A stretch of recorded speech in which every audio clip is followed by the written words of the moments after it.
Hi guys, this is Elaine and welcome to my channel.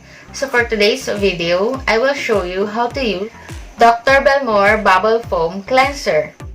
But before we start our video for today, please click the subscribe button and also click nyo na rin ang notification bell para lagi kang updated sa tuwing may bago akong video. So guys, itong Bubble Foam Cleanser, actually isa siyang facial wash. Pero unlike any other facial wash, pag pinump mo siya out of the bottle, hindi siya yung liquid or yung cream na typical na nakikita natin sa mga facial wash. So, pag pinump natin siya,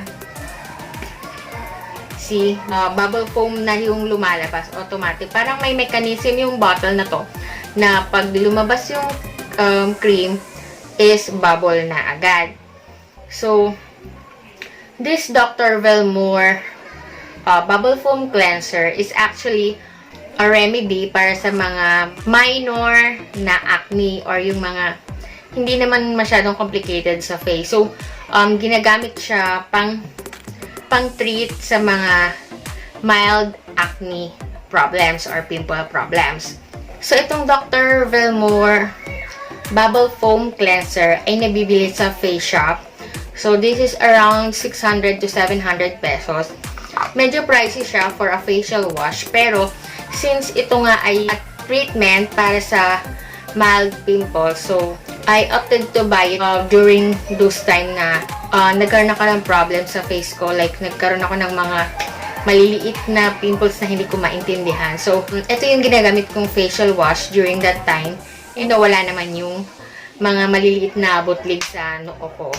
So, today, I will show you kung paano siya ginagamit. Yung iba, since foam na yung lumalabas sa bottle when you pump it, yung iba, hindi na siya gumagamit ng water. So, parang maglalagay lang sila sa fingertips nila and then they apply it directly on their face. Pero, for me kasi, I suggest na i-wet muna natin ng konti yung face natin. Kasi pag dinirekta natin to sa face natin, saglit lang, mawawala na agad yung paglalather niya. Pero kung malalagyan natin or ibabasain natin ng konti yung face natin, mas maglalather siya. So, I will show you how to do it, guys.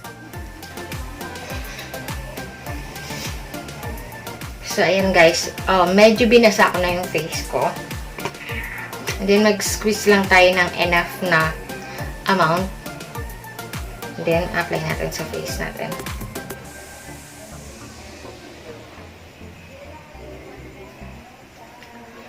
Yan. And then, tsaka natin i-rub.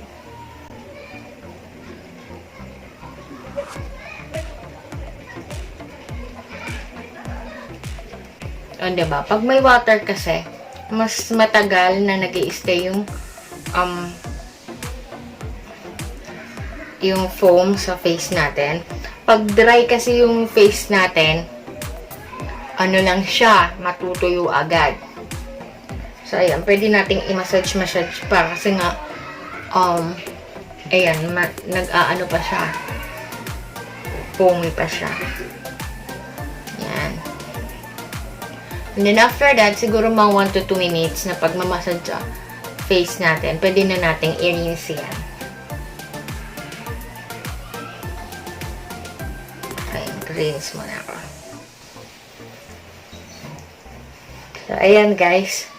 Nirinse ko lang ng running water yung face ko.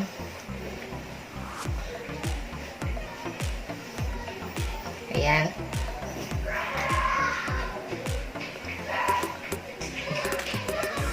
So, that's how we use the Dr. Belmuer's facial bubble foam cleanser. So, again, it's a treatment para sa mild acne and a pimple. So, nagbibili siya sa face shops for around 600 to 700 pesos. So, it is under the clarifying section. So, meron siyang mga kasama para sa yung mga daily facial routine. So, hindi lang itong facial cleanser. Meron pa siyang mga cream, mga moisturizer, mga ganyan. So, all of them are under the clarifying section sa face shop. So, that's all for today's video, guys. So, ganun ko gamitin ang Dr. Belmuer's Bubble Foam Cleanser. Hope you like it and please give us a thumbs up And also, kung meron kayong mga question, just leave us a comment. And thank you for watching and hope to see you on my next video.